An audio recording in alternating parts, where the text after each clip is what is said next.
आज पढ़ते हैं भारतीय इतिहास। भारतीय इतिहास में प्राचीन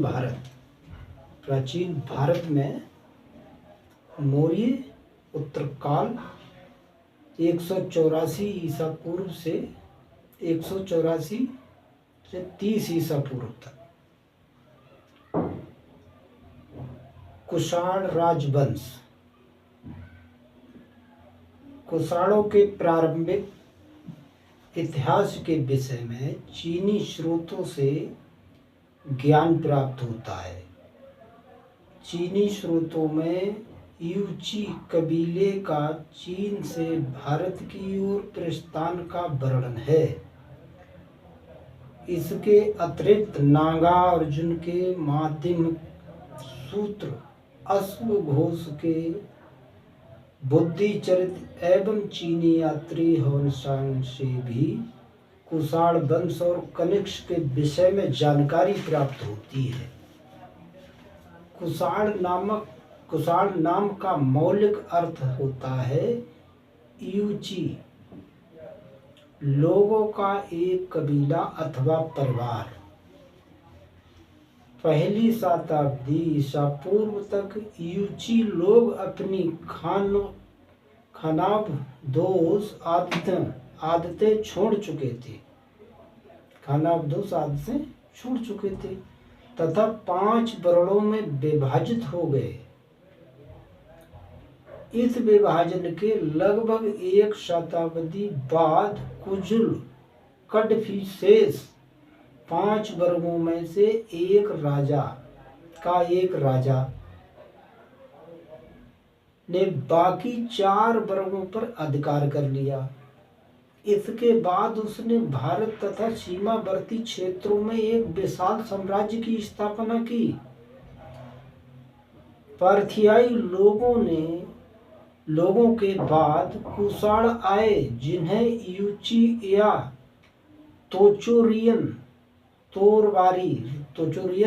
तोरवारी भी कहा जाता है। इनका मूल निवास स्थान चीन की सीमा पर स्थित चीनी तुर्किस्तान था।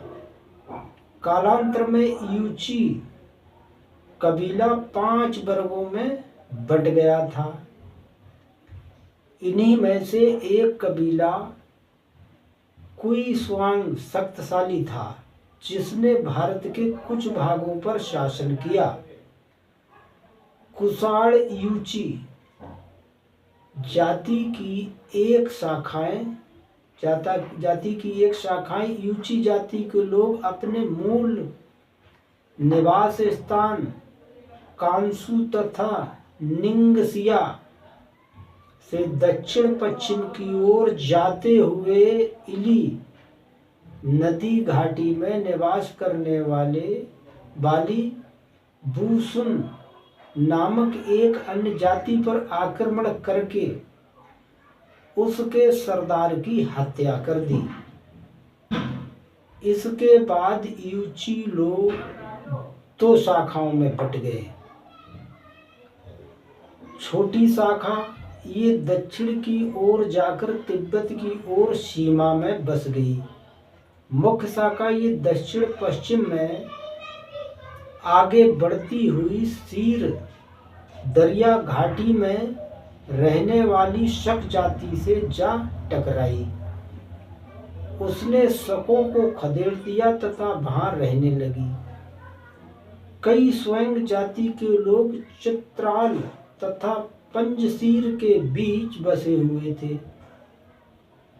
कुषाण वंश का प्रथम शासक कुजुल कड़फिसेस था। उसने पार्थियनों पर आक्रमण कर किपिन तथा काबुल पर अधिकार कर लिया था।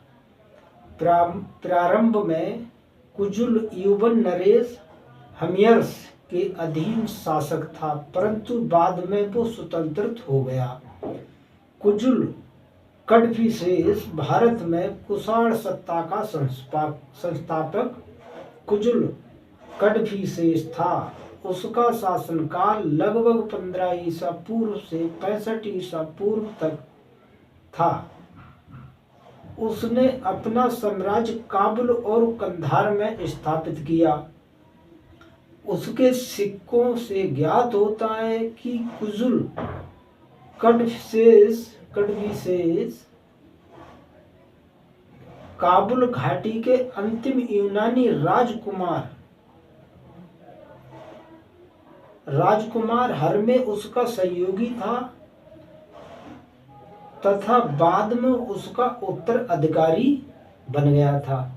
कुजुल कड़फिसेस ने संभवतः सिर्फ तांबे के सिक्के जारी किए थे, सोने के नहीं। उसके सिक्कों पर रोमन प्रभाव स्पष्ट परिलक्षित होता है। कुजुल की मुद्राओं पर धर्मास्थित तथा सच सत्य धर्म स्थित शब्द उत्कीर्ण है, जिसका अर्थ होता है दृढ़ धर्म वाला। इससे ज्ञात होता है कि कुजुल या तो बौद्ध था या शैव। कुजुल की मुद्राएं दिललिपि हैं। इन पर यूनानी और खरोष्टी लिपि में लेख अंकित हैं। बिम कड़फिसेस कुजुल कड़फिसेस का उत्तराधिकारी उसका पुत्र बिम कड़फिसेस 64 से 78 ईसा पूर्व था। उसने अपने छोटे से शासनकाल में कुषाण प्रभाव का विस्तार भारत के अतिरिक्त भागों में किया।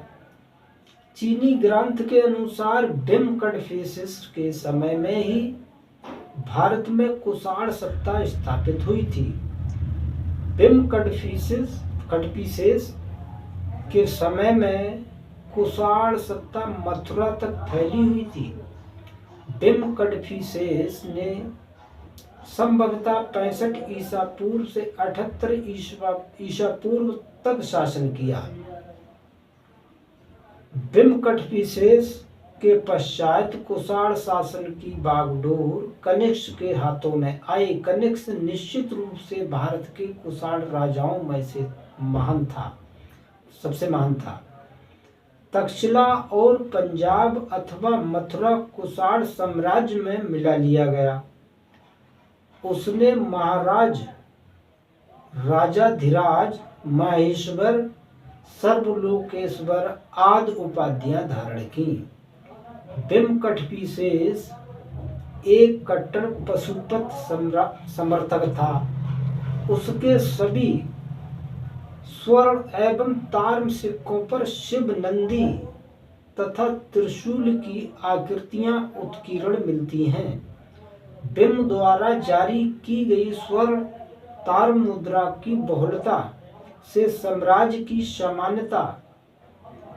संपन्नता का पता चलता है।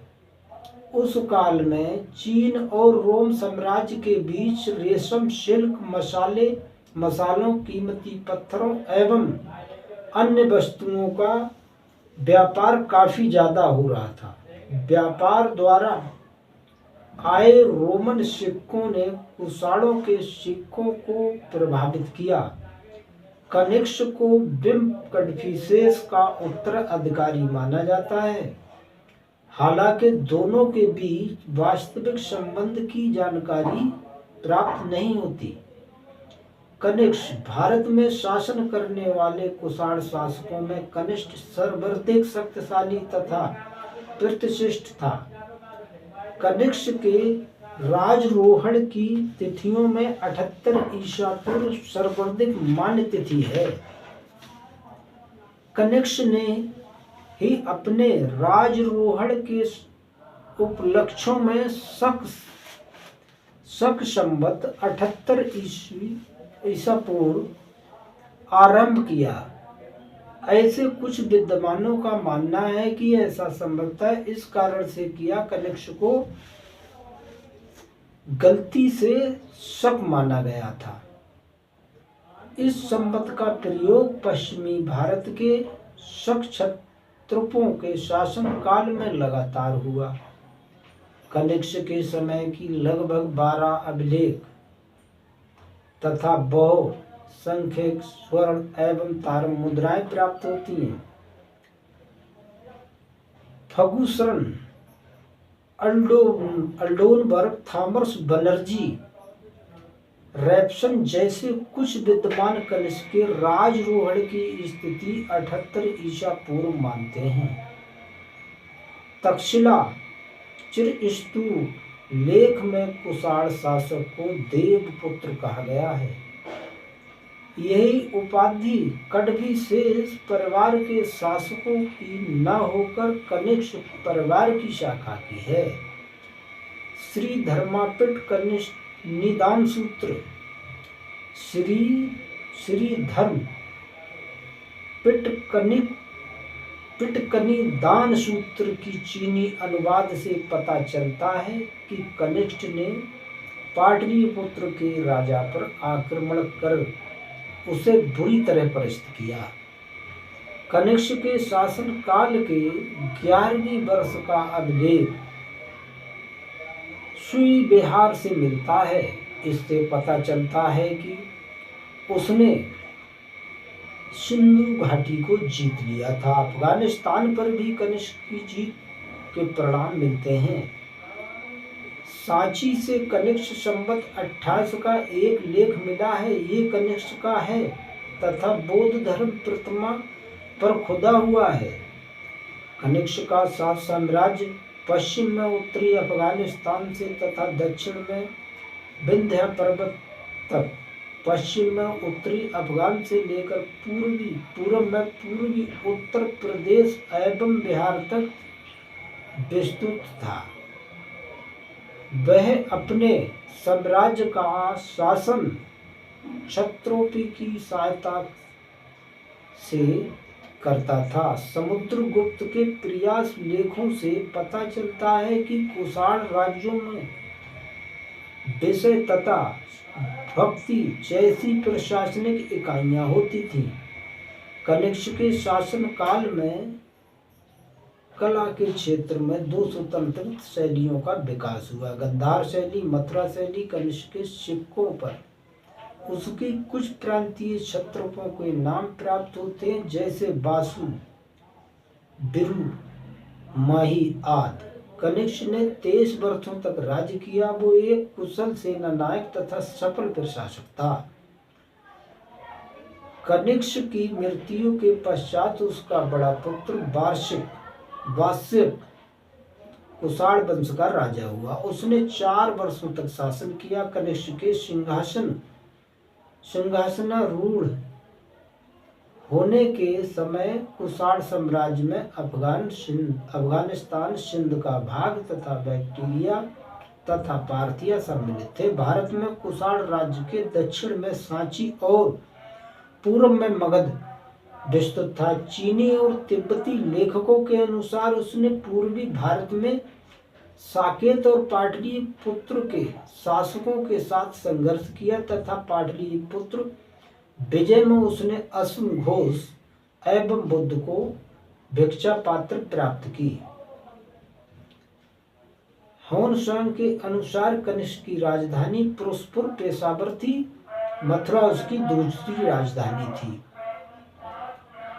चीनी ग्रांथिक तहकीकाते हिंद एवं पेरिप्लस ऑफ द एरिथ्रियन सी से कनिष्क के दक्षिण भारत अभियान के बारे में जानकारी मिलती है। कश्मीर विजय का उल्लेख रजित रांगड़ी ग्रंथ में मिलता है। यहाँ पर कनिष्क ने कनिष्कपुर नामक एक नगर बसाया था। कनिष्क ने चीन के तत्कालीन हान राजवंश के सेनापति पांचाओं को परास्त किया और यारकंद, खोतान, कासगर और कासगर पर विजय प्राप्त की। चीन विजय के दौरान 2 चीनी राजकुमार भी बंदी बनाकर लाए गए थे, जिन्होंने भारत में लोगों को नाशपाती एवं आड़ू से परिचित कराया। कनिष्क ने अपना एक दूत चीन भेजा था। कनिष्क ने चीनी सम्राट के समान देवत्व और राजत्व के मध्य संबंध स्थापित किए। एक देव पुत्र की उपाधि ग्रहण की। कनिष्क ने रोमन सम्राट सीजर की उपाधि का हिंदी अनुकरण कैसर उपाधि धारण की। चीन से व्यापार करने के लिए रोम साम्राज्य को साड़ का माध्यम की तरह इस्तेमाल करता था। यह व्यापार मांस, सिल्क मार्ग या रेशम मार्ग से सम्मानित होता था। कनिष्क बौद्ध धर्म का महायान शाखा का अनुयायी था। शी युकी नामक ग्रंथ से पता चलता है कि कनिष्क ने कश्मीर के कुंडलवन में बौद्ध धर्म की चतुर्थ संगति बुलाई, जिसकी अध्यक्षता वसुमित्र ने की। इसी संगति में 3 पिटकों का महाविशक नामक टीका ग्रंथ लिखा गया।